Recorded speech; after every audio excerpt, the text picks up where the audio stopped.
Pireezidaantii Mana Murtii Aanaa Walmaraa kabajamoo Obbo Sirneessaa Kumalaa Koree Qindeessituu Hooggansa Hojjettoota Mootummaa Aanaa Walmaraa Bulchiinsa Magaalaa Hoolotaa Abbootii Seeraa Abbootii Alangaa Qondaaltotaa fi Miseensota Poolisii Abukaatoo Seeraa Abbootii Amantaa Abbootii Gadaa Haadholii Siinqee fi hojjettoonni Mana Murtii Aanaa Walmaraa ajjeefamuu Abbaa Seeraa Mana Murtii Aanaa Walmaraa kan ta'an Aaddee Warqee Fakkansaa dhaddacha Mana Murtii keessatti gocha suukanneessaan gaafa caamsaa 27 bara 2018 isaan irratti raawwatame ilaalchisee sirna dungoo qabsiisuu fi yaadannoo sammuu taasisaniiru. Ajjeefamuu Abbaa Seeraa Mana Murtii Aanaa Walmaraa Aaddee Warqee Fakkansaa ilaalchisee caamsaa 27 bara 2018 darbe Mana Murtii Aanaa Walmaraatti abbaan dhimmaa falmii abbaa manaa fi haadha manaa mana murtichaa irraa qabu Abbaa Seeraa Mana Murtii Aanaa Walmaraa kan ta'an Aaddee Warqee Fakkansaa akkasumas haadha manaa isaanii kan turanii fi falmii qoodinsa qabeenya isaanii waliin gaggeessaa jiran Aaddee Almaaz Mokonninitti shugguxii dhukaasuun lubbuun isaanii akka darbu kan taasise yommuu ta'u sirna awwaalcha Abbaa Seeraa Aaddee Warqee Fakkansaa gaafa caamsaa 28 bara 2018 darbe godina Shawaa Lixaa Aanaa Ejeree magaala Ejeree bakka awwaalchaa amantoota warra Wangeelaa magaalichaatti bakka maatii fi firoonni hawaasni mana murtii jiraattonni magaalichaa fi hooggansi mana murtii waliigala Oromiyaa fi mana murtii olaanaa godina Shawaa Lixaa argamanitti raawwatameera. Gochaan suukanneessaan Abbaa Seeraa Aaddee Warqee Fakkansaa irratti raawwatame haala kamiinuu fudhatama kan hin qabnee fi abbootii seeraa hojjettoota mana murtii hawaasa Aanaa Walmaraa fi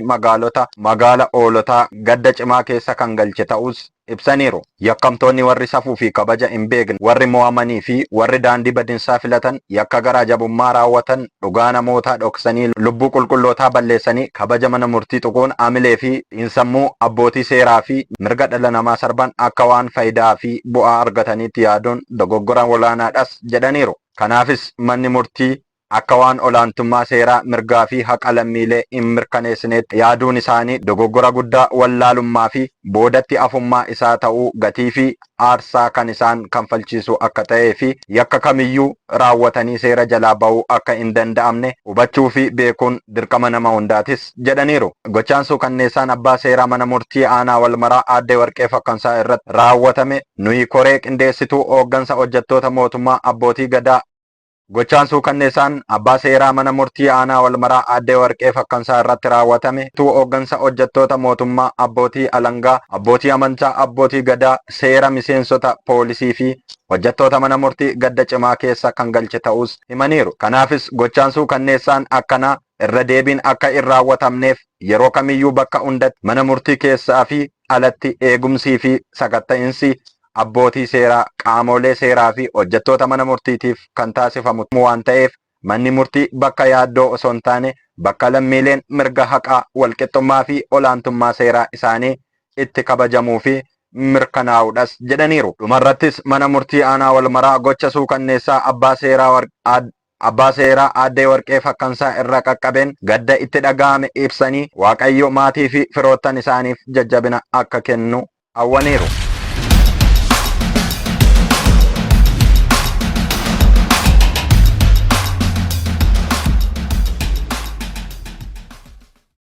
Namoota waan tajaajila geejibaa kennan fakkeessuun saamichaa fi hanna bilbilaa harkaa raawwatan to'annoo jala oolchuun qorachaa jiraachuu poolisiin magaalaa Finfinnee beeksise. Akka ibsa poolisiitti yakki kun kan raawwatame kutaa magaalaa Aqaaqii Qaallitti Aanaa 6 naannoo addaa ibsaa to'annoo tiraafikaa Saarii Saabboottis jedheera. Shakkamtoonni kunneen konkolaataa lakkoofsa gabatee koodii 3A Duwwaa 2 ooroo qabu meembaasii fayyadamuun ofii isaaniitii akka konkolaachistootaattii fi akka imaltootaa fakkeessanii namoota dhuunfaa 2 Aaddisuu Mokonnonii fi Isaayyaas Daggafaa konkolaataa yaabsisuun erga yeroo gabaabaa deemaniin booda bilbila harkaa fi maallaqa isaanii saamuuf yeroo yaalan miidhamtoonni dhuunfaa yakka ofirraa ittisuuf yaalii taasisaniin qaamoleen hannaa fi saamicha raawwachuuf yaalan baqachaa osoo jiranii konkolaataan ittiin tajaajilamaa turan konkolaataa biroo waliin walitti bu'uun dhaabbataniiru. Yerichatti hawaasni naannoo fi poolisiin tiraafikaa hojiirra jiranis shakkamtoota kana keessaa Tigistii Geetaachoo fi Gannat Dassaalany, Meelaat